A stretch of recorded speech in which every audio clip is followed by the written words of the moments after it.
Hey y'all, this is Skai Juice coming to you live and direct from the beautiful island of Puerto Rico. And I hope you guys can hear everything well. I still hear a little feedback, but right now we are doing the Skai Juice show.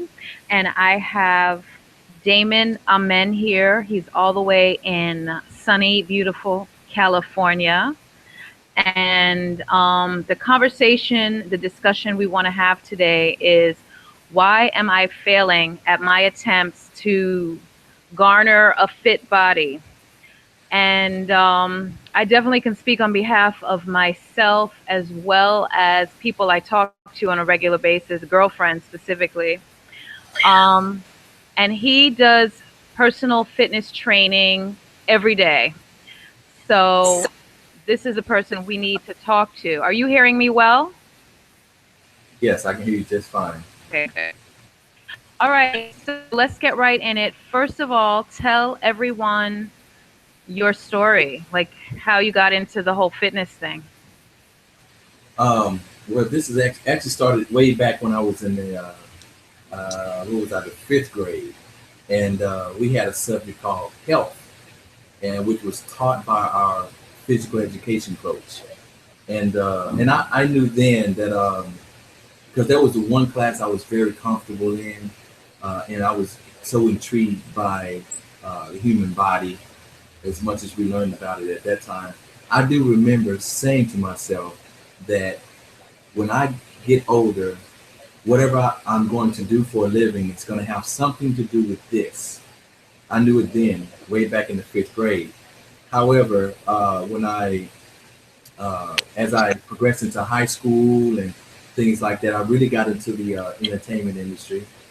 Started doing professional uh, stage performance, dancing, and started working with a bunch of different celebrities. So my career took off a whole different direction, and I did that until I was pretty much from my senior year in high school till I was about 24, 25, and then I at that point I stopped and decided to go to college for engineering. So I ended up earning my bachelor's in electronic engineering, and even while I was in college at that time, I got back into fitness. But this time I wanted to. I ran across a guy who just blew me away just by his own physique, which was IFBB pro Ronnie Coleman, and I met him at Powerhouse Gym in Arlington, Texas. And when I walked in and I saw him, I was like, "That's what I want to be like." But this guy was just, and if you know, you can look him up. His name is Ronnie Coleman, and he's been 8-time Mr. Olympia, which is the big competition in bodybuilding. And actually, this guy was cool enough. This is back in 1998. He was cool enough to take me under his wing, show me tips, and personally guide me for 6 months right before he won his first Mr. O. And during that time, I increased my total body weight by at least 20 pounds and decreased my body fat percentage by 7%. And and I was just doing what he told me to do. But of course, I'm already in school for engineering, so I want to know how did this happen. So now my mind wants to know the details of what happened. So I took the time to go and get my certification for being a personal trainer while I was taking courses to be an engineer. So you can imagine what a feat that was. And we're talking about physiology and kinesiology, human anatomy, along with learning integrated circuits and all this other kind of stuff. That was no joke. But I did it because I was ambitious and I really wanted to know at the time. And so got my certification, got my first job at Bally's Health Club in Fort Worth. And I began training people, just learning. It's a learning curve. I wasn't as good as I am now then because I was just learning. So so eventually I finished college and then I went to go work. I moved to Portland, Oregon to work for Intel, and I did that for a couple of years until about 2002. So from 1999 to 2002, I at that time Intel let everybody go because George Bush had gotten in the office. I'm going to blame everything on George Bush, by the way. George Bush got in the office, and the company started, it froze everything it was doing and started reversing its hiring process. So I got let go. I was one of the engineers that got let go. And at that time, I thought that having a bachelor's degree was going to guarantee me job security. And it didn't. Not only that, but I was one of the engineers that designed the Pentium 3 microprocessor at that time, which was a big deal at that time. And so even that didn't guarantee me any job security. So let go from them and in a strange place like Portland, Oregon. I was like, I got to do something. So I kind of picked my trade back up, start training people in the park and things like that. Now, things didn't get as serious until I moved from Portland, Oregon, back to Houston, Texas. And there, several jobs, I ended up working for a communications company, contracting with them, and designing little boxes that was during the time when California had all their rolling blackouts, and we were trying to prevent them from happening in other large metropolises like Houston and New Orleans. So I actually traveled to those places, and I helped design a circuit or a box that would shut down half of the big AC units on top of the big buildings. It would shut down half of them every 30 seconds and bring up the other half every 30 seconds. So still today, this was working there. So they're not using 100% of their energy capacity at no given time. So then after that was about a 6-month contract, and then I went to go take the civil service exam for the city of Houston to become a firefighter. And so a year later, after I took this civil service exam, they called me, and I got a fire academy. And I went through fire school. First thing you take is EMT, and emergency medical technician, and then we do fire science. So I got certified through the National Registry as both. And then right after fire school, I went straight into paramedic school because they were hurting for ALS units, advanced life support, which is paramedic. So I had to go right to paramedic school. And again, there I am learning more about not just physiology, ecology, like that, but now medically, I'm learning all this stuff. And so I served from 2004 to about 2006 as a paramedic in Houston, Texas. And it was really during that time that I really realized how important it is for me to do what I do as a personal trainer. But at that point, I realized too how important it was for me to add on to my knowledge of physiology or the human anatomy. And so I became a nutritionist at that time, did a lot of extensive research in nutrition, because the main thing that I saw as a paramedic, that most of my patient contact was due to medical reasons, which always go back to nutrition. It always goes back to how you're taking care of your body, not just from exercise and what you eat, but also how you're responding to the world around you. And so another whole tricky thing, because that's all psychology. Now we're talking about psychology. So it's very hard to take care of it, yourself. It's a very hard thing, and it takes a lot of extensive knowledge to do it. It's knowledge that we should have firsthand, even coming out of elementary school. We should be taught this from the get-go, from the beginning of our education, but we're not. And so as I began to learn, some of my mentors were some of the authors of some of the books I had to read for my certification, like Dr. Michael Kogan, Bernard Jensen. These were some of the people that's responsible for the government regulations on the RDA, the recommended daily allowances of vitamins and stuff like that, and the food, moving from the the four food groups. Remember the basic four food groups? Moving from that Yes.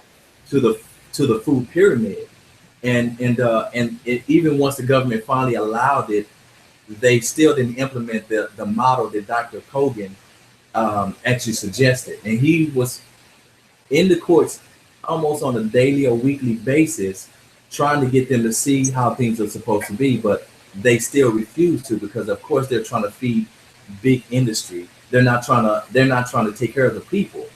They trying to make sure that they don't put these regulations in place because it's going to stop, the big agricultural companies from doing what they supposed to do.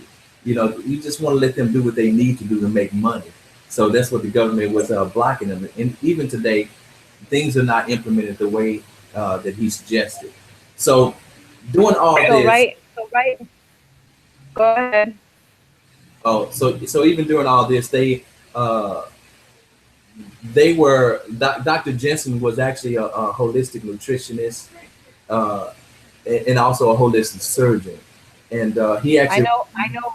I know him. I've read his books. The Tissue Cleansing Through Bowel Management was one of my first wellness books that I read when I was in high school, absolutely. and it was a book my mother had. Wait, let me ask you. So, I see you had a long journey to get to where you are now. So, what are you currently doing? What does a day to day look like? Day to day for me is writing programs for clients. I customize uh, not just fitness programs, but lifestyle programs. Um, and also training face to face with clients as well as training clients online and coaching. There are some clients that I don't have any more contact rather than emails or phone calls that I also coach them through their healthy journey as well. Just making sure, right now the plan for them, checking on them, make sure that they're implementing this plan every single day because it's so hard to do with the demand Hmm. of everyday living. So So, what is it? What is this thing on your arm? I keep looking at it. What is that band around your arm?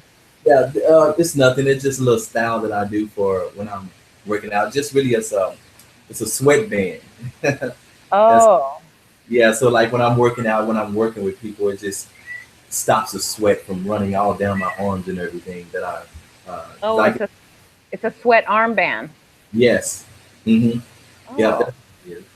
Just something. so so what is the trick to get folks to where they are, from where they are to where they want to be? How do you manage to get folks like weight loss, trim, toned, ripped, whatever their goal is? How, like, what is really the strategy? Well, the thing is there is no shortcuts. This is you have to think about when you when you just make a decision. Well, when you have a desire to transform your body, transform your health, you have to treat it like a business plan. You really do Mm-hmm. because there's a lot to be considered. It's not as simple as, well, let's just say on the gist of things, the last thing you're going to do is change what you eat and then change your level of activity. Those are the last two things you're going to do. But if you think Change about what what you eat. I didn't hear the last two. Change what you eat and what else? change your level of activity, basically your fitness, Oh, your physical activity. So basically, what we're talking about is when we're talking about changing what you eat, we're talking about caloric intake, so energy intake. And we talk about your physical activity, we're talking about energy expenditure. So hmm, calories being used. Okay, okay. so those things they need to be coming in and out of the balance in order for you to maintain or to manipulate your body weight, basically, and also body fat, and also the level of energy that you're going to have to carry out any um, physical activity that your lifestyle requires. So, although that's where it all boils down to, but there's a lot to be done before you can even do those things. People have Okay. to realize first, you have to really seriously consider what it is that you want to do, and you have to be very specific about it. It can't be, I just want to lose weight. One thing that I have all of my uh, prospects, my prospective clients to do is to think about what you truly mean when you say, I want to lose weight. What do you really truly mean? Because if you don't get that Well, right, you're going to be confused during the whole process. You know, everybody that's what like, I say. yeah, what's what you said? I Well, just want to lose weight. Like that will solve all my problems. yeah, What actually, what what what else? it's not that, because if you just want to lose weight, then, and if you're judging that weight loss by what you see reflected on the scale, you're gonna more oftentimes than not get frustrated for no reason, because the scale is gonna fluctuate up and down. And the one thing the scale cannot tell us is how fat we are. Regardless of how much it says we weigh, it doesn't tell us how fat we are. So what you're really interested in is losing body fat. That's what you're truly interested in. Am I right? Yes. Okay. And Um, weight because I don't want okay, I don't want the number to be high and be a big old ball of muscle either because I don't like okay, everyone loves Serena, but I don't like that look, okay? So understand. she is a big she's probably heavy. She might be as heavy as I am. Maybe no, I don't think she is. But she's heavy because she's muscular. Hmm. Not acceptable for me. I don't care what nobody said. I don't think that's feminine. And I know she's a world champion and I love everything about her, but I do want to drop the number and the Right. fat. That's understandable. So now what you're actually talking about is the finished result. You said you want to know, you want to look a certain way aesthetically. Now, Yes. Serena, the reason why she's a champion is because she has made sure that she has every bit of power that she needs in order to execute like she needs to during the tennis matches. Okay, so if she's going to be efficient, and if you look at her compared to her opponents, then it's no wonder she's winning. They don't have the power she has. You know, so if you're going to be professionally competing like that, then you've definitely got to be a cut above the rest if you're talking about winning. Well, You know, yeah, exactly. of course. So that's Serena's story. But when we talk about the everyday layperson, the everyday female, it's not. I'm not gonna say it's Necessary. possible. Well, it's not necessary, but I'm not gonna say it's not possible. But you don't have the right hormonal makeup in order to get big and bulky. Okay, if you just do some just traditional regular exercises every single day, you're not gonna look like Serena, because Serena trains to look like that. She trains a certain type of way to look like that. Nobody's gonna get up and do what she does. Not no normal person is gonna get up and do what she does every single day, you know, to train like she trains. That's not gonna happen. So we can get away from thinking that any female is gonna just happen to end up like Serena. You're not going to happen to look like that. Well, You, I bring her up. I bring her up because um, you said losing body fat, right. and I brought her up because if I were to lose my body fat and keep the weight number Uh-huh. in muscle, I still wouldn't be happy. Okay, and that's what I'm getting to. So here's the thing. When you lose body fat, you are generally losing overall weight. You will be overall losing weight. Um, now, so in other words, in order for you to keep like weight on you, you will really have to grow the muscle. And that's what I was saying, that females don't have that capability without using some sort of extreme strenuous uh, exercise program along with some hormonal shifts. You know, something that's going to enhance their testosterone production or even intake. So that's not going to happen. Females are normally smaller in size when it comes to muscle. Their lean body mass is a lot smaller, and so that's why I say, so you can be rest assured that that's not going to happen. So when you decrease your body fat, you will be decreasing your overall weight for sure.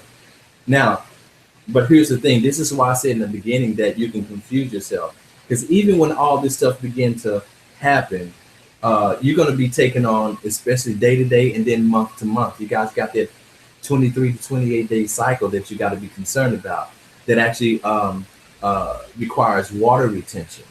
You weigh about 10 pounds per gallon, so uh, when you retain water, that's going to reflect on the scale, and it has nothing to do with your body fat. So some women can actually, and then when you're breaking down muscle, you have to understand this is traumatic to the body. Once you begin Mm-hmm. to do resistance exercise, you're literally popping muscle fibers. So as a result, there's inflammation, there's water retention, and things like that. So when you step on the scale, your body's going to say that, hey, this is what's happening by reflecting a heavier weight. And some people get disappointed. I've had to talk most of my female clients off the ledge when they step onto the scale and they're thinking like, oh, I'm 5 pounds heavier. Like, no, but and so I have to literally do a body fat test on them at that point and see, and they can see then how they've actually lost body fat. And then they're like, well, why am I? Okay. You have to explain about the water retention, the inflammation, and things like that. You have to let your body chill out for a second. That's what the rest periods are for, you know. So, so these kind of things that these are the things that you need to keep in mind when you talk about being on your journey. And when you say weight loss, you actually want that scale to move. You have to understand what you're in for, the possibilities of what that scale is going to say. Even Mm-hmm. if you're not weighing yourself at the right time, everybody should weigh themselves early in the morning, first thing, butt naked after they pee. Once you get up out of the bed, go pee, strip down, and weigh yourself. Okay, that's going to be your only true weight. If you weigh yourself mid-afternoon, that is not your true weight. I don't care how heavy it is. So between the early morning and let's say 5 p.m., a female can fluctuate. They can actually increase weight by 5 to 7 pounds in the daytime. Oh, You know, so that's why that's not a good idea. Because all day long your body's taking on stress, and with that stress comes water retention. Um, mm-hmm. when you're approaching your cycle, about 2 weeks before you actually hit your cycle, you're gonna start retaining water. And that could be retained in the gut or in the soft tissue or anything. So, all in all, these are the things that you'll be looking at that's going to be reflective of that number you see. If you haven't have had a bowel movement, it's better to wait after you had a real good bowel movement because that fecal matter is gonna play out on the scale. So these are the things you need to consider. When are you actually weighing yourself? And so when people don't consider this, and most people don't consider this, when they don't consider this, they stepping on the scale and they still haven't had a bowel movement and it's in the middle of the day and blah blah blah. And then they're thinking, oh, I'm 10 pounds up. Well, it has nothing to do with the body fat though, And then they get discouraged and then they go off on this emotional binge and it's I might as well just eat what I want to eat and blah blah blah and just forget this and they get all discouraged. So this is basically what I help people stay away from. I try to educate people to understand when is the perfect time to do your weight, how often you should be weighing yourself, and then what you should be doing from those times. So I weigh my clients, I measure my clients every 2 weeks, and I do expect for a positive change to happen. I And encourage. Huh? how much in if they're training with you on a regular basis, how often are they training with you per week? And how long is the like if they've trained today, how long do you go for? And then after your 2 week weigh-in, how much do you expect to see has changed? I know everyone is different, but what's the range? Okay, so first, we train for 1 hour for 60 minutes, and I see them as often as anywhere from 2 to 4 times a week, depending on the client, depending on the package they buy. Um, Optimally, I like to see my clients no less than 3 times a week. This is when you get optimal results is by seeing me 3 times a week. So the ones that see me 4 times a week, they really, really get a good their results move along a lot faster. what I see, what I like to see when we do weigh every 2 weeks, I expect, it depends on the goals first of all, because for some of my clients that are actually overweight, I expect to see at least anywhere from 2 to 4 pounds lost from every 2 weeks. And it also Mm-hmm. depends on the phase we're in. If we're in the cleansing Mm-hmm. phase, I can expect to see anywhere from 10 to 15 pounds lost in 2 weeks. And Okay. Is that like initial? yeah, that's the initial part. That's the initial. And then after that, when people actually start to work out, when they get on a program, initially they're going to lose a lot of weight right at first, and then that's going to start to taper off because that weight that they're losing is not body fat, it's water, Water. Mm-hmm. toxins being pushed out, it's everything else regulating. And so they're going to lose a lot of weight just from that, but then it's going to start to taper off. And but body fat, I aim to lose uh, about 2 pounds, 1.5 to 2 pounds every week, and Mm-hmm. that's safe. And the reason why that's safe is because it's not too fast, but if you think that you have to burn off and keep off 3,500 calories, 3,500 calories in order to weigh 1 pound less in fat. Okay, so if I'm talking about 2 pounds less in a week's time, we have burned off and kept off 7,000 calories in a week's time. You have to understand just how difficult that is. It's not. That's not. Exactly. Yeah, that's not an easy feat. So we do that through diet and nutrition, and also energy expenditure through the workout program. Um, Now, you're familiar with what we have talked about, like low carb dieting. I uh-huh. have read a lot about that regimen, calories don't. Are you familiar with that science? Yes, especially carbohydrates. Well, this is so multi-level. First of all, there's when we say carbohydrates, uh, carbohydrates comes in a lot of different forms, and it's not all carbohydrates that we should be trying to stay away from. It's really the simple carbohydrates, and with these simple carbohydrates, these are the ones that actually break down the molecules, break down inside the body very fast. They're big molecules, sugar molecules. They break down inside the body really fast, and they'll spike your insulin.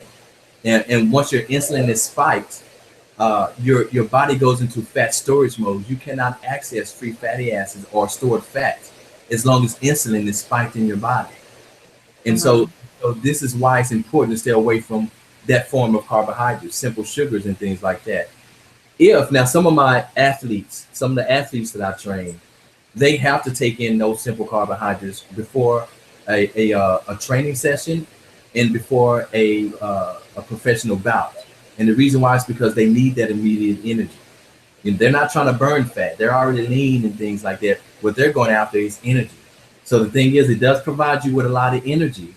But some people are eating normal people eat their simple carbohydrates and go sit on the couch or lay down. They're not using that energy. And so what's happening is it's actually being stored as fat. And this is no matter how many calories that they're taking in. So not all calories are the same. So we have calories from all these different sources, like your macronutrients, which is carbs, fats, and proteins. And each one of them has a different atomic weight or caloric weight. Um, Carbs and protein actually has 4 calories per gram. So when you eat 1 gram of protein, that's going to be 4 calories that you're taking in. Same thing for carbs. Now for fat, you're about twice as much. In fat, when you eat 1 gram of fat, you have 9 calories per gram. However, and I know this sounds like just stay away from fat, then you shouldn't gain weight. Not necessarily, because the fat does not Right. spike insulin. It doesn't spike insulin, and plus, where fat is on our nutritional ratio, it's the lowest amount. So we only we're supposed to take in only about no more than 20 to 25% of our daily caloric intake should be from fat. Um, but it's not responsible for the obesity epidemic that we see today. Carbohydrates have been responsible for that. People were not So eating you're more; they were eating more breads and more sweet stuff and more sugar. saying in fat, then you're saying you're more focusing on a high protein. Is that what you're saying? Not it doesn't necessarily have to be high protein, but it does have to be low carbohydrate, low simple sugar. Okay, so if you so what would the percentage breakdown be if you were to instruct somebody?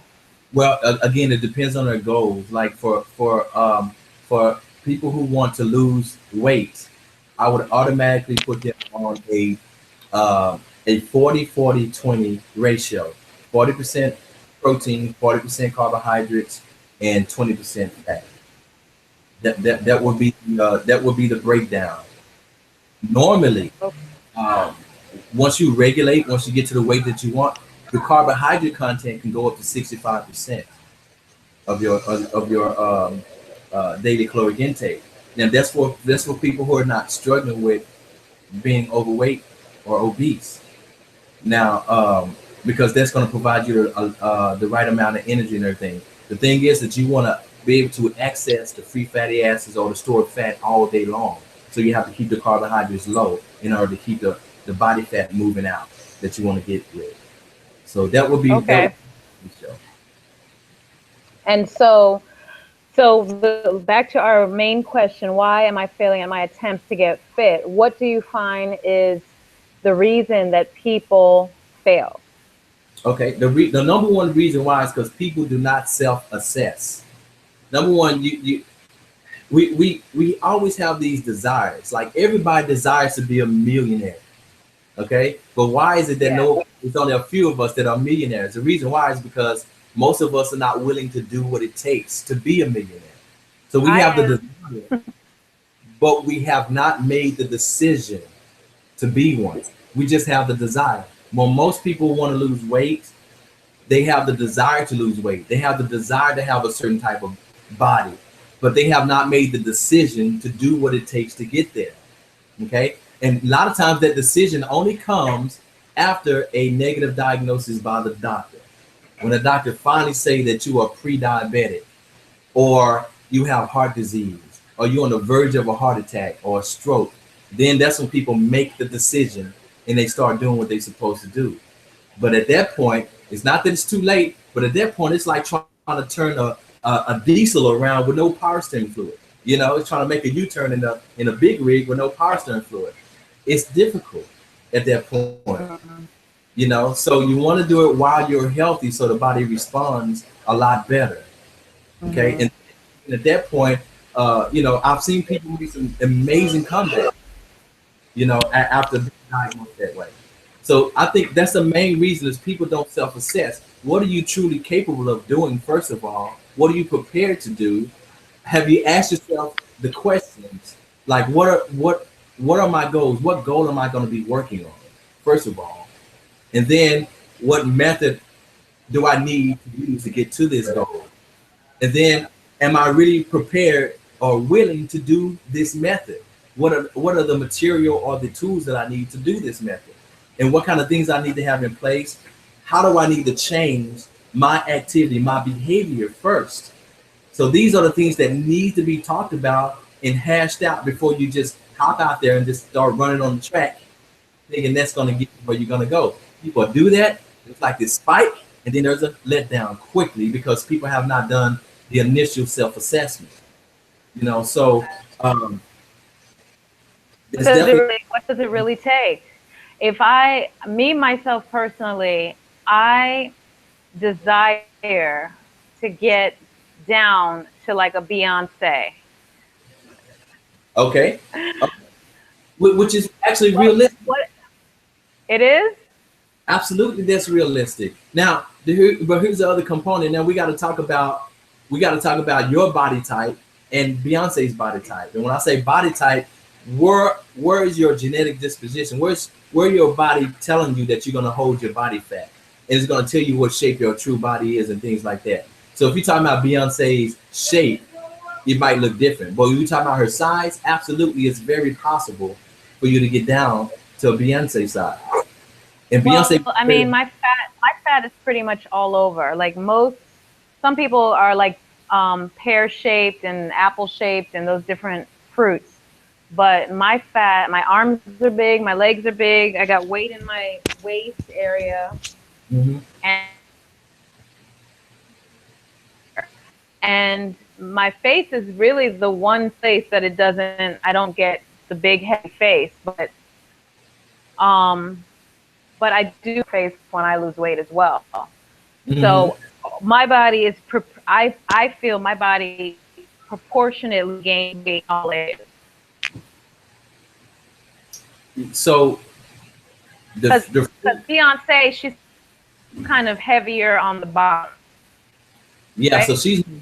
she's more like the pear. You're more like the Right. banana. Yes, I'll be a banana. I think I'm a watermelon, actually. We'll I go with want banana. because um, but here's the thing. Um, you have to also work with your body's highest potential. The thing is that nobody's body requires them to hold a bunch of body fat. Hmm. Now, our metabolic rates are also different. The metabolic rates are determined when we're simply embryos in our mother's womb. When we're embryos, at this point, it's our genetics is deciding what system are we going to be ruled by. And we have three systems. We have the nervous system, the muscular system, and a digestive system. And these are going to determine what our metabolic types are. Now, the metabolic types are going to determine how efficiently you burn body fat. Okay. So that's another thing, another self-assessment tool that you need to know. And this is how you can find that out. And people need to experiment with themselves. You need to see, you need to put yourself just on a little a 2 week watch and eat like you normally been eating. Weigh yourself at the beginning, at the end, and at the end of 2 weeks, and see how much how your body's responded to it. And then from that point, start to decrease something. Choose the macronutrient or just choose the caloric. Decrease your calorie intake by, let's say, 500 calories a week, and then maybe 500 calories a day, and just see how your body's responding to it. And then if you're finding that there's a decrease, but it's a slow decrease, you're not losing as much as you expect to, then you can guess that your body is not where it's what physiologists call a very efficient energy system, which means that you can do a lot of activity and use and expend a very small amount of energy. All that's saying is that you have a very slow metabolic rate. Okay, so it means you're not going to burn calories as efficient as everybody else. So we call these body types endomorphs. Okay, endomorphs is what we normally see people who are shorter, they're more rounder, and they have a propensity to carry more body fat on their body. They really have to watch their caloric intake. Calorie intake is going to be extremely important at that point. Hmm. These are the ones that say that I only eat like twice a day and I still am Right. overweight. Well, you probably got to really reduce your caloric intake. Probably get that up into maybe 5 different meals instead of two. So, and the body doesn't work on a 24-hour clock. It works on 4 hour increments. So every 4 hours, it's going to take what it's taking in. It's going to distribute it accordingly. So if you're taking in these 900 calories, which are more than what your body needs in 4 hours, it's going to store, the other 500 that you took in, and maybe only utilize 400 of that. So that's what we got to start to think about. And how much energy are we truly expending? Meaning, how much activity, how often are we moving throughout the day? You know, People are not moving as often as they should. They're coming off the couch. going out to the car, getting in the car and driving, just to probably go sit somewhere else. They may go grocery shopping once a week or something like that. But every day there should be some activity going on that should last no less than 3 hours. No, Mm. 3 hour Three walk hours. all be at once. Yeah, 3 hours 3 3 hours of physical activity a day. a day. Absolutely, absolutely. And I'm not saying purposeful exercise. I'm when I say physical activity, that could be going outside to play in the playground with your children. It could be going for a walk for an hour. It could be just going, grocery shopping or just walking. Just being active. In other words, 3 hours doing that versus 3 hours sitting on the couch, you're gonna That's have different results. that's so when you say 3 hours, so if you train someone for 1 hour, you expect them to do 2 more hours of some sort of body movement, some sort of walking around, being physical, going upstairs, et cetera, et cetera. I do. If it's for weight loss, I tell them to keep moving throughout the day. Even aside for our workout, they don't have to work out like we work out because we burn anywhere from 400 to 600 calories in an hour when I work out with them, and they don't need to burn that high amount. But I want them to keep moving, throughout the day. In other words, don't go home and sit on the couch and veg out because your metabolic system is going to slow down and you're not going to be your heart rate's going to go way down, so it's not going to be conducive to weight loss. So absolutely. Gotcha. Hmm. So someone sitting at a desk, like they should have a timer, and every like hour they should get up and like jumping jacks or run in place for like 5 minutes just to get start a sweat or get the heart rate up or something like that. Yes. Well, now say it one more time. I was saying if someone has a desk job, they're sedentary, you Hmm. recommend like every hour get up for like 2 minutes and do some sort of movement Yeah, just to get the body moving. absolutely. I would recommend if you can help it, don't sit down for more than 40 minutes. About every 40 minutes, you want to get up, move around, walk around, get the heart rate going. You don't necessarily have to do jumping jacks and running in place. Just move, just walk away from your area, away from your desk. Go get water. Go to the printer. Even if you don't have nothing to print, go to the or whatever. Just move around. So Right. yeah. So I would definitely say that I would say do that. If nothing else. Okay. So Hmm. tell us what you're working on, what your plans are. Tell us what your offers are so that people can find you, and if you offer your services online for people out there in the World Wide Web, how many clients can you take on online? Can you take some more clients? Yes, I can take on more clients, and I use Google Plus like we're using right now, uh, or Skype. I can do groups to where we actually video, and I will teach a class online. I'm currently doing it with several from different parts of the country. And also again I have coaching, for those who may travel a lot and they can actually execute a program on their own. They just need to know what to do. I can write them a program as well. And for anybody out there who's thinking about any kind of bariatric procedures, somehow I've gotten into uh, uh, doing pre-op and post-op and even coaching during the procedure bariatric patients who's actually chosen to get either the lap band, the sleeve, or gastric bypass, and I've taken classes on it, and I can actually guide them and coach them through the whole way for better success. Because I've taken on clients who had those procedures and still gain weight even afterwards. So they didn't So realize. why should they? So why bother? Well, here's the thing.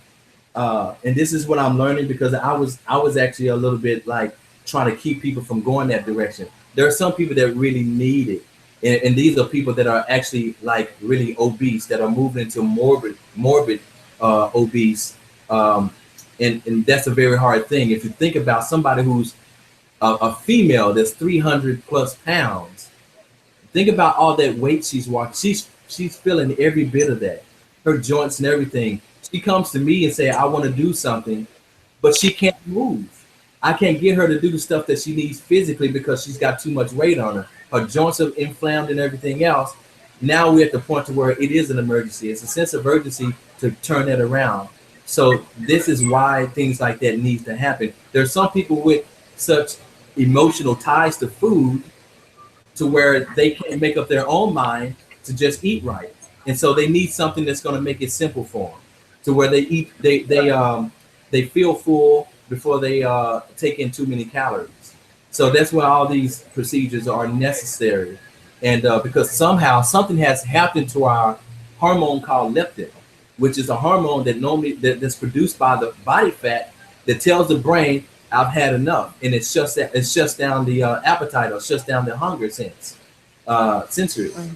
But somehow that that that leptin is not responding nowadays, and we don't know exactly why it's not yet. And we're thinking somehow this maybe is like a form of diabetes. You know, when the cells stop accepting being sensitive to insulin, they're and the body, the brain is probably has turned off its receptors to leptin as well. So, so that's why these things are necessary today, whereas they were not so necessary 50 or 60 years ago. You know, we just didn't hear about the epidemic that we see today. Um, yeah. So basically, I'm helping people who are making that decision. I'm helping them out as well. It's you can contact me on Facebook under Damon Amen. That's Damon, and Amen is Amen. Or you can call me at 562 and we can begin your initial preliminary interview at that point. You know, or you can even email me at siffitness@gmail.com. That's siffitness@gmail.com. You can email me that way. So anyway, as far as I'm currently having a website created with all this content on there, so just be on the lookout for that. Let you guys know when that's up. But basically, those are ways to get in contact with me, though. Okay, sounds groovy. So we're gonna cut here, and folks, I definitely encourage you to contact Damon. If you can't find him by what he just said, then message me and I'll get you in touch with him. I think that we should probably make some sort of program where we combine the food and the fitness, and maybe we can do like a 7-day program, the two of us, and get people to join. What do you think about that? That actually sounds really good because that although I'm a nutritionist myself, but that's a whole different component for me to do an all-out fitness program with nutrition. That's an extensive process for me. So, and then when I do it, most of the people they don't comply to it. So I've actually asked them to. We can talk later, but maybe we can come up with a simple Kickstarter first week, and that way, once we get that first week with our menus, recipes, fitness, like they're going to know exactly what to do that first week. Then after that week, they can decide whether they want to continue along with you with a fitness, coaching or what have you, if they want to work with me with food, so, or both together. But yeah, we should definitely do that because the main thing is people don't know what to do between meals. They don't know how to snack. I was actually thinking about you earlier because that will be something you can come up with, some sort of a healthy snack that they can actually put together, and something they can just go into the refrigerator or wherever it's stored and just take out of that a little portion at a time. So yeah, that's extremely important. I actually have the perfect snack. So Oh, good. anyway, so so I'll be in touch. Thank you so much for participating in my show. And everyone, he's great, and we got to do more. I'm definitely on the path. I gave myself on Mother's Day in May of 2016 to drop 50 pounds. Oh, nice. Um, yeah, I'm giving myself a lot of time, but because I hate when people say, "Oh, I got to drop 60 pounds in 3 months," and I'm just like, "What the hell?" Yeah, good luck with So that. I'm giving myself room to, because, like you said before, I think the failure is in the mind. That's what it is. I've come to that conclusion because we know about the food and we know about the fitness. Hmm. It's to do it, and to do it is to get our mind right. Yeah. So it's going to take me that long to get, while I work out, while I change my eating, and because I think I overeat. That's what my big issue is. I'll just eat more, and then I'm not as active as I was. I feel very comfortable being sedentary. But I started working out about a day, 6 days a week now. So we shall see some progress soon. Okay. And why are you doing 6 days? If I can ask you that real quick. I have to get kick. I have to jump into it, and I just, I just need to be like, I just need to do it. You know what I mean? Like I need to do it, and so that's why I'm doing it more. I have a goal to catch in May, and I feel like 5 days is not enough. 3 days, 4 days, it's not enough. I need to just keep doing it, and I rest one day a week.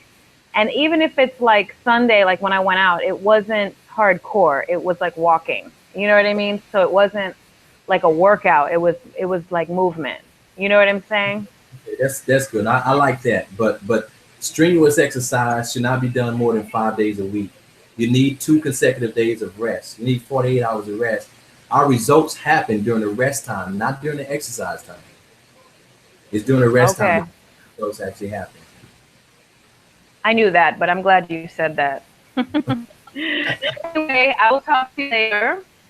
Okay. So, thank you so much. And that was really informative and, fun. So, talk to you later.